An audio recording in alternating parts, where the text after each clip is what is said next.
If you've been in science for more than a couple of days, I suspect that you've already had that unpleasant experience of reading a paper that sounded either boring, too complex, or confusing. And if you've been a scientist for a while, you might have even written this kind of manuscript yourself.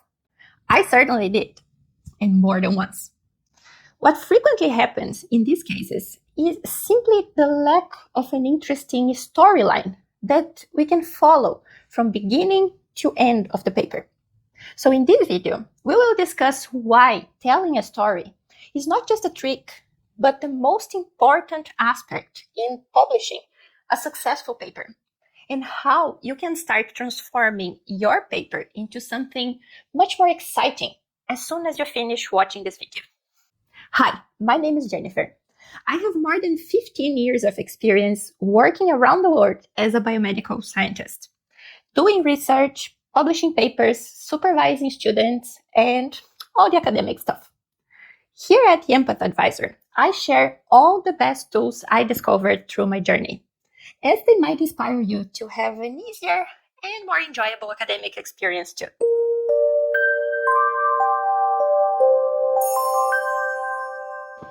When I think of papers that are hard to read, what comes to my mind are those with confusing ideas. They talk about a problem in the introduction, and you think you understand more or less where they're going with that. But then, when you're checking the results, you think, okay, I understand the result itself, but how does this solve the original problem again? Or those papers that you have to stop at every sentence to do your own research, to try to understand what they're talking about. And at the end, your own side notes end up being more useful to understand the study than the original paper itself. You know what I'm talking about, don't you? For several years, every time I read a paper like that, my first thought was either I'm really stupid and lack the brain capacity to understand this paper, or this research is of really bad quality. To be honest, either one or the other was actually true in a few cases. But after so many years reading, writing, and revising manuscripts in different fields of research, I realized that in the vast majority of cases, I was smart enough to understand that science, and the data was also good enough. The problem was that the paper was not organized around a single cohesive story.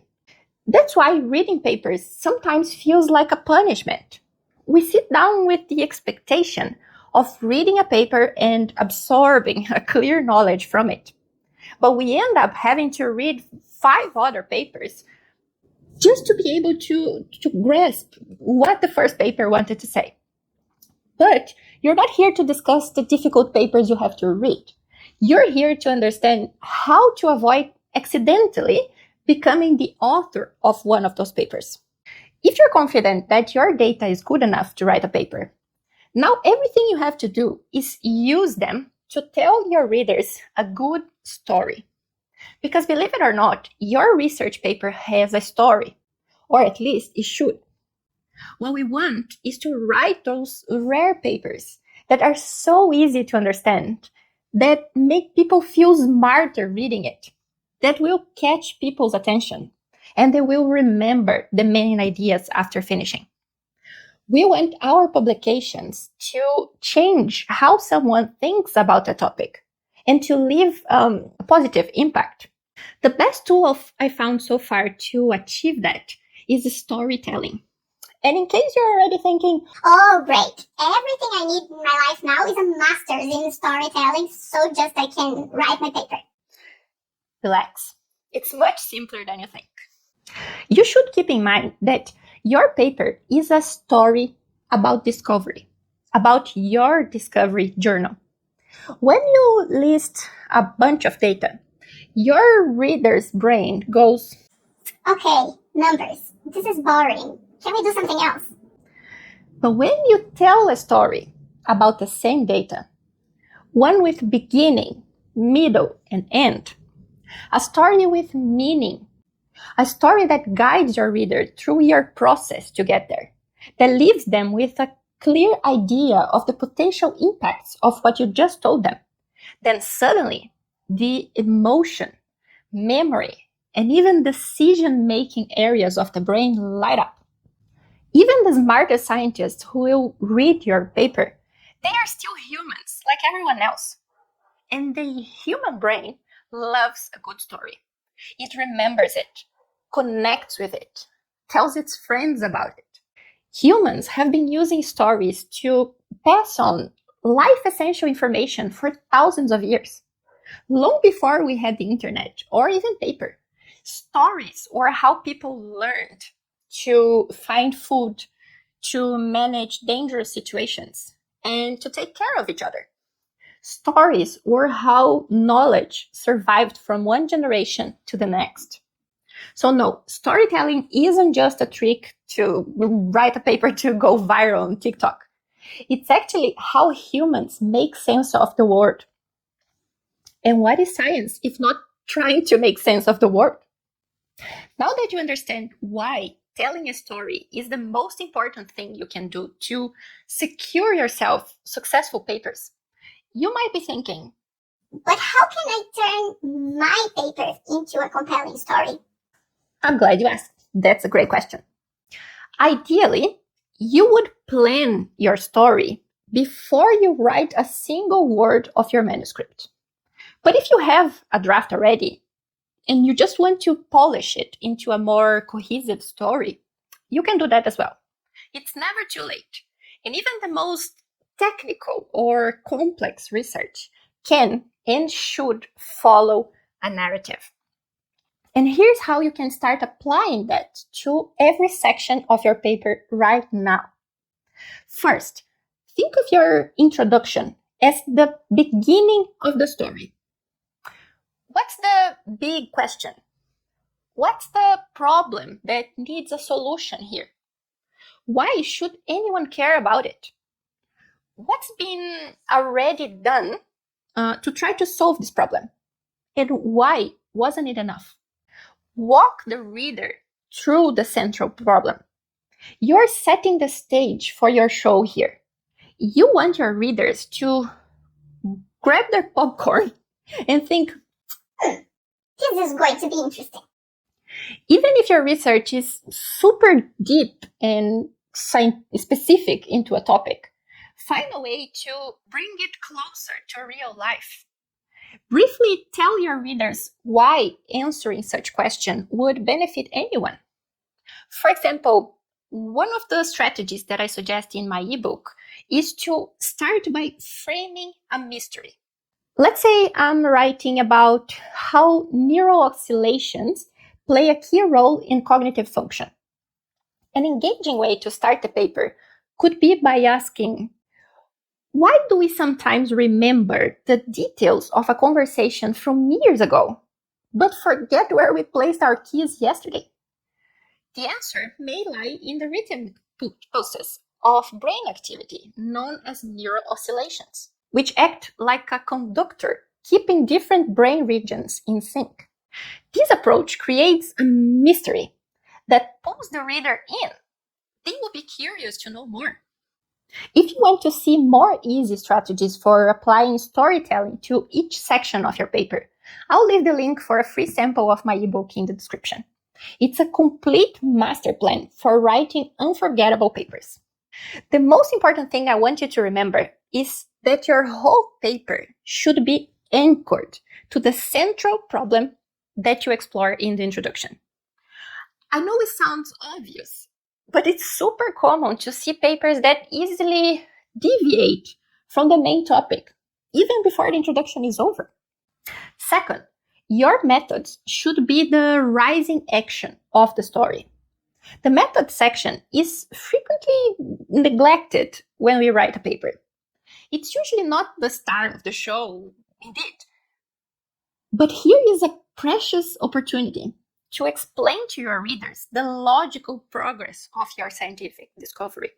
So, how are you approaching the problem that you described in the introduction? Why did you choose to solve the problem this way? What makes your approach smart, risky, or interesting? For example, someone writing a materials paper could say that to develop implants that mimic real tissue, we needed a material that was both flexible and strong. Hydrogels seemed promising, but previous studies showed that they lack durability.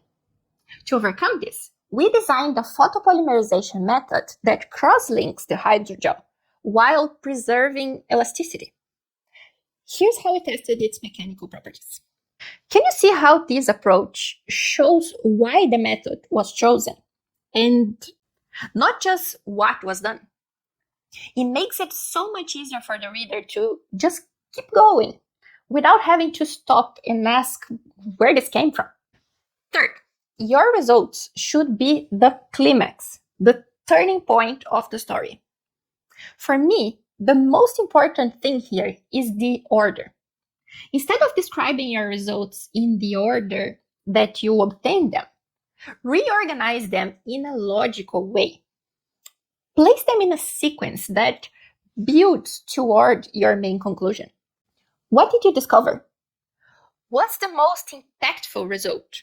The one that carries all the weight of the study. What changed because of your finding? What surprised you? There are several ways you can do this. For example, you could build a narrative step by step until you reach the most striking result. Or you could do the opposite. Start with the most impactful result and then present all the minor data that support your conclusion. Your results are the most flexible part of your story. The same data set can usually be rearranged into several completely different narratives. And last, your discussion should be the resolution of the story. It's very common to see authors just repeating the results in the discussion section. That's a huge missed opportunity because the discussion is where you should put all the pieces together and convince your reader of how your discovery changes what we know about that topic. What does it all mean? How do these findings fit into the bigger picture? How does this move the field forward? What are the potential impacts and applications of your findings? Again, there are several ways you can frame your discussion. Depending on your target audience, you can focus on helping the reader envision real-world applications of your findings, or even call them to action, pushing for further investigation or changes in public policy. When you write this way, you're not just dumping data, but building tension, guiding the reader, and delivering insight in a way they will actually remember. Remember that every paper you publish will be available to the world and will become a chapter of a bigger story. So the next time you sit down to write a paper, I want you to ask yourself, what story am I telling here? Your job as a writer isn't just to show your findings, but to guide your reader through the journey of how you got there. And of course, why and how it matters. I would love to hear from you. Tell us down in the comments if you ever noticed this difference between papers that are confusing and those that just flow easily and you never forget. Do you think a good story is the main gap between them? Or do you think it's something else? If this video gave you some insight on how to turn your data into a more engaging and compelling story, make sure you give it your like and subscribe to the channel so that you don't miss our new videos on how to write and publish your papers in an easier, more professional, and more enjoyable way. See you soon!